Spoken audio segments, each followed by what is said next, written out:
जय Shri Ram friends, welcome to my new vlog. कैसे हैं आप सभी? आशा करती हूँ आप जहाँ भी होंगे अच्छे से होंगे, कुशल से होंगे। तो जी, यहाँ पर आज है पूर्णिमा और आज है मेरा व्रत और अभी हम करेंगे भगवान सत्यनारायण की कथा और उसके लिए बना रही हूँ मैं यहाँ पर प्रसाद। यहाँ पर भून रही हूँ मैं कसार। आटे को भून के जो बनाया जाता है, अभी थोड़ा सा भुन जाए फिर इसमें ऐड करूँगी घी।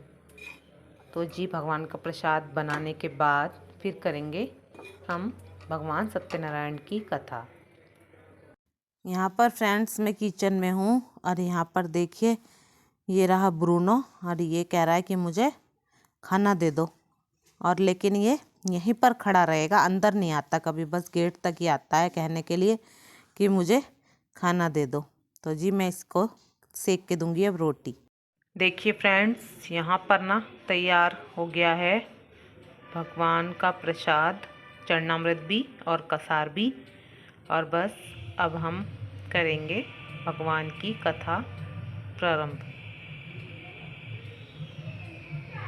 वैश्य के ऐसे वचन सुनकर दंडी वेशधारी सत्यनारायण भगवान बोले, तुम्हारा वचन सत्य हो। ऐसा कहकर वे चले गए और कुछ दूर जाकर समुद्र के तट पर बैठ गए।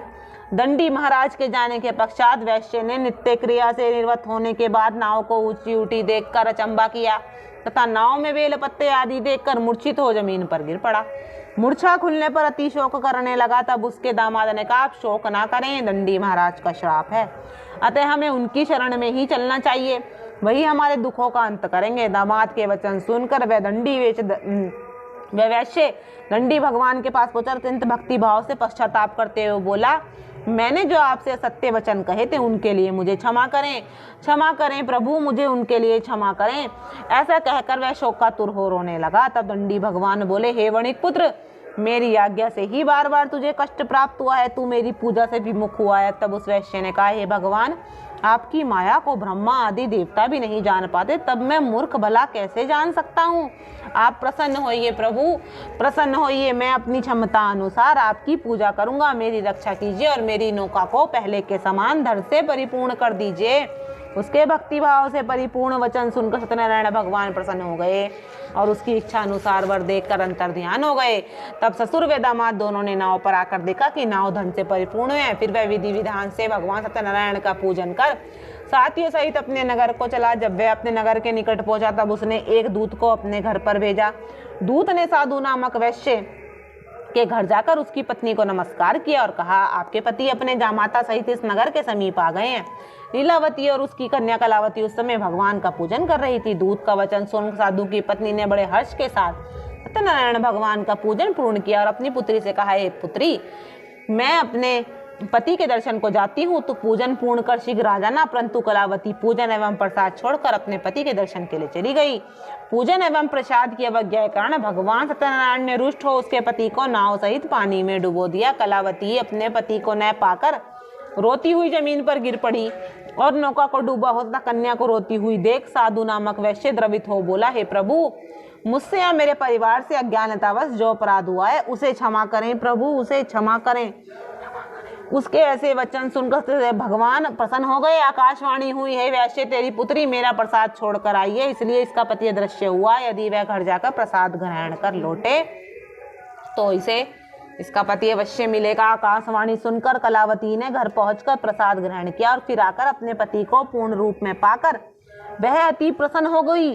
तो उसने अपने पति के दर्शन किए। तत्पश्चात साधु ने बंधु बांधव सहित सत्यदेव का विधि पूर्वक वहीं पूजन किया। इस लोक के सभी प्रकार के सुख भोग कर अंत में मोक्ष को प्राप्त हुआ। बोल श्री सत्यनारायण भगवान की जय। विष्णु। पंचम अध्याय। तो जी, यहाँ पर मेरी कथा चल रही है और अब इसमें अंतिम और 5वां अध्याय जो बचा है वो मैं पढ़ रही हूँ। भगवान श्री सत्यनारायण जी की कथा मैं हर महीने ही पूर्णिमा के दिन पढ़ती हूँ, क्योंकि इस दिन मैं व्रत भी रखती हूँ। तो शाम के समय में ही अधिकतर ये कथा पढ़ी जाती है। तो जी, तो जी बस यहाँ पर चल रही है मेरी कथा। और अब बस कथा के बाद कथा हो गई है पूरी। अब यहाँ पर आरती कर लूँगी मैं, पहले गणेश जी की और उसके बाद भगवान श्री सत्यनारायण जी की आरती, और उसके बाद लगा देंगे भगवान जी को भोग। तो जी यहाँ पर अभी चल रही है आरती। और यहाँ पर ना, यहाँ पर हम सभी, मम्मी, विराट, सोनी, ब्रूनो भी, हम सभी यहाँ पर पूजा में एक साथ बैठे हैं। बस जी, तो सबने मिलके कर ली है पूजा। और अब बस प्रसाद का भोग लगा देंगे भगवान को। इस तरह से हमने अभी मंदिर में पर्दा नहीं लगाया है। तो जी यहाँ पर सबको देंगे प्रसाद और खाना साथ में। तो यहाँ पर सबसे पहले दे दिया है मम्मी को प्रसाद और खाना, और वो खाना खा रही हैं, साथ में फ़ोन भी देख रही हैं। तो जी यहाँ पर चांद को भी मैंने अर्घ्य दे दिया है, और अब बस सबको भी खिला दिया जाएगा खाना। तो जी आज की वीडियो का एंड करूँगी मैं यहीं पर। अगर आपको वीडियो अच्छी लगी हो तो प्लीज़ लाइक करें, कमेंट करें, शेयर करें, और मेरे चैनल को अगर अभी तक आपने सब्सक्राइब नहीं किया है तो प्लीज़ ज़रूर सब्सक्राइब करें, और साथ ही बराबर वाला बेल आइकन दबाना ना भूलें। जय श्री राम जी।